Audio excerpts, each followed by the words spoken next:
हाथ ठंड में और दिमाग घमंड में कभी भी काम नहीं करते हैं। घमंड बिल्कुल शराब की तरह होती है। अपने को छोड़कर सबको पता लग जाता है कि इसे चढ़ गई है। जब भी हम किसी को छोटा देखते हैं तो या तो हम उसे दूर से देख रहे होते हैं या गरूर से देख रहे होते हैं। आज की कहानी भी यही बतलाती है कि जब हम घमंड में आ जाते हैं, जब हम घमंड करते हैं तो कैसे हम अपनी सुध बुध खो देते हैं, कैसे हमारे अकल पर ताले पड़ जाते हैं और कैसे हम अपना टैलेंट बर्बाद करते हैं। हेलो फ्रेंड्स, मेरा नाम विक्रम है और आप देख रहे हैं आपका अपना YouTube channel roots the stories, कहानियां जो हमें जड़ों से जोड़े।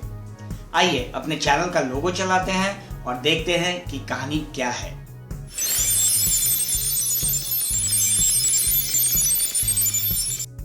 आज की कहानी महान कवि कालिदास जी के बारे में है। ये वही कालिदास जी हैं जिनके बारे में मशहूर है कि वो जिस डाली पर बैठे थे उसी डाली को काट रहे थे। तो हुआ यूं कि कालिदास जी को जब नेम और फेम मिलने लगा, जब प्रसिद्ध हो गए, तो उनमें थोड़ा सा अहंकार आ गया। वो दूसरे इंसान को इंसान नहीं समझते थे, अपनी बुद्धि पर घमंड करते, अपने धन दौलत पर घमंड करते। तो इसी तरह एक दिन वो शान से कहीं एक शहर से दूसरे शहर जा रहे थे। रास्ता बहुत लंबा था, उनका सारा खाना पीना सब खत्म हो गया। साथ के जो लोग थे वो भी पीछे रह गए, वो आगे निकल गए थे अपने घमंड में। तो चलते चलते उन्हें प्यास लगी। तो रास्ते में उन्होंने देखा कि एक बूढ़ी महिला है और वो कुएं के पास खड़ी हैं और उनके हाथ में घड़ा है। तो वो लेडी के पास गए एंड ही सेड, माता मुझे पानी पिला दीजिए प्लीज। तो बूढ़ी लेडी ने हंसकर कहा, ठीक है बेटा, मैं तुम्हें पानी पिला दूंगी, लेकिन तुम पहले मुझे अपना परिचय दो। तो इस पर कालिदास जी सीना चौड़ा कर गर्व से उन्होंने कहा, माते मैं महान कवि कालिदास हूँ। तो लेडी ने वापस जवाब दिया, I don't know any Kalidas, मैं किसी कालिदास को नहीं जानती हूँ। तो कालिदास जी कहते हैं, आप मुझे नहीं जानती हैं? लेडी कहती है, नहीं, तुम अपना परिचय दो, मैं तभी तुम्हें पानी पिलाऊंगी। इस पर कालिदास जी कहते हैं, ठीक है माते, मैं आपको अपना परिचय देता हूं, मैं मुसाफिर हूं, पथिक हूं। लेडी कहती है, तुम मुसाफिर हो ही नहीं सकते, मुसाफिर इस दुनिया में सिर्फ दो ही हैं, सूर्यदेव जी, चंद्रदेव जी, बिना रुके हमेशा सफर करते रहते हैं। अब कालिदास जी कहते हैं, माते मैं मेहमान हूं। लेडी ने फिर हंसकर कहा, तुम मेहमान हो ही नहीं सकते, मेहमान इस दुनिया में सिर्फ दो ही हैं, एक धन जो कब आता है कब जाता है पता नहीं लगता, और दूसरी जवानी, कब आती है कब जाती है पता ही नहीं लगता। अब कालिदास जी इरिटेट होने लगे थे, क्योंकि ऐसा हम सबके साथ होता है कि अगर हम बहुत नॉलेजेबल हैं, पैसे वाले हैं और कोई हमसे कम या कोई अनजाना आदमी हमारे अहंकार को चैलेंज करे तो हमें इरिटेशन हो जाती है।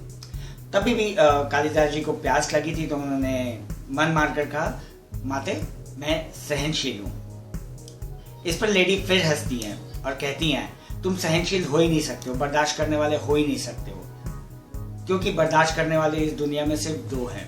पहली धरती, जो अच्छे आदमियों का, बुरे आदमियों का भी बोझ ढोती है फिर भी अनाज देती है, और दूसरा पेड़, आप पत्थर मारते हो लेकिन पेड़ सारे पत्थरों को सहकर भी फल देते हैं। अब कालिदास जी के पास कोई जवाब नहीं रह रहा था। अब उन्हें समझ नहीं आ रहा था मैं क्या करूं, प्यास से उनकी जान भी जा रही थी। तभी भी उन्होंने हिम्मत नहीं हारी और कहा, माते मैं हटी हूं। अब लेडी फिर मुस्कुराई और कहा, हो ही नहीं सकता, तुम फिर झूठ बोल रहे हो, हड्डी इस दुनिया में सिर्फ दो ही होते हैं, पहला नाखून और दूसरे केश यानी कि बाल, आप इन्हें जितना भी काटो वो फिर निकल आते हैं। अब लास्ट में कालिदास जी ने मन में सोचा, अब इसके बाद और नहीं, अब या तो मैं मरूंगा या आखिरी बार इन्हें जवाब दे दूंगा। लास्ट में कालिदास जी बोलते हैं, मैं मूर्ख हूं।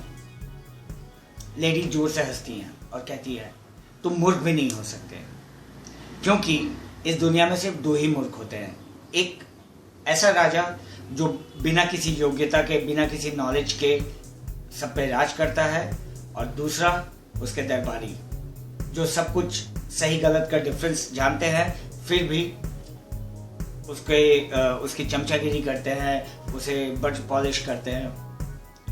अब कालिदास जी से रहा नहीं गया, वो बूढ़ी लेडी के पैरों में गिर गए और कहा, माते मुझे क्षमा करें, मैं आज तक सोचता था कि मैं ही सबसे ज्ञानी हूँ, लेकिन आप मेरी माँ निकली, आप मुझसे भी ज्ञानी हैं और मुझे नहीं लगता कि आपसे ज़्यादा कोई ज्ञानी इस धरती पर होगा।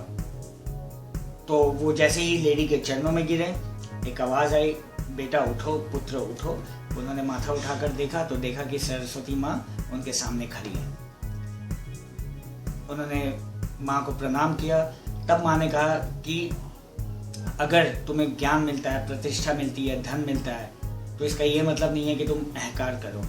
भगवान ने तुम्हें चुना है, माँ ने तुम्हें चुना है धन दौलत प्रतिष्ठा इज्जत देने के लिए, नॉलेज देने के लिए, तो इसका ये मतलब नहीं है कि तुम दूसरों को छोटा समझो, अहंकार करो। ये सुनकर कालिदास जी ने रोते हुए माँ से कहा कि माँ, आपने मेरी आंखें खोल दी और आपने मुझे इस बात का एहसास दिलाया कि चाहे हम किसी भी पोस्ट पे हो, चाहे हम कितने भी पैसे वाले हो, चाहे हम कितने भी सुंदर हों, लेकिन हमें हर इंसान को इंसान समझना चाहिए। ये ऊपर वाले की देन है, ये हमारे कर्मों का फल है, जो हम ऐसे बने हैं और जो दूसरे आदमी ऐसे नहीं है। और क्या पता अगले जन्म में हम भी ऐसे हों, हम भी उनकी तरह बन जाए। ये सुनकर सरस्वती माँ मुस्कुराई और कहा, बेटा मैं इसीलिए तुम्हारे पास आई थी कि मैं तुम्हारी आंखें में खोल सकूं। उन्होंने कालिदास जी को आशीर्वाद दिया, पानी पिलाया, वहाँ से वो वापस स्वर्गलोक चली गई और कालिदास जी वापस अपने रास्ते चले गए। दोस्तों याद रखिएगा, हर किसी को अपने ज्ञान का अभिमान होता है, लेकिन बहुत ही कम लोग हैं इस दुनिया में जिन्हें अपने अभिमान का ज्ञान होता है, और हमें बिल्कुल उन जैसा ही बनना है। लोहा कभी भी अपने आप बर्बाद नहीं होता, उसे बर्बाद करने वाली सिर्फ एक चीज है और वो है उसका जंग। तो हमें भी ख्याल रखना चाहिए कि हम अपने में जंग ना लगने दें, जो कि है घमंड। जहां हमें जंग लगा, जहां हमें घमंड आया, हमारा सारा टैलेंट बर्बाद, हम बर्बाद। और बड़ा वो नहीं होता जो दूसरों को छोटा महसूस करवाए, बल्कि बड़ा वो होता है जिससे मिलकर कोई भी छोटा महसूस ना करे। अगले वीडियो में मैं आपका दोस्त विक्रम फिर हाजिर होऊंगा एक नई कहानी, एक नया मैसेज लेकर। अगर आपको मेरा ये वीडियो अच्छा लगा तो please like, share, comment and subscribe. नमस्कार।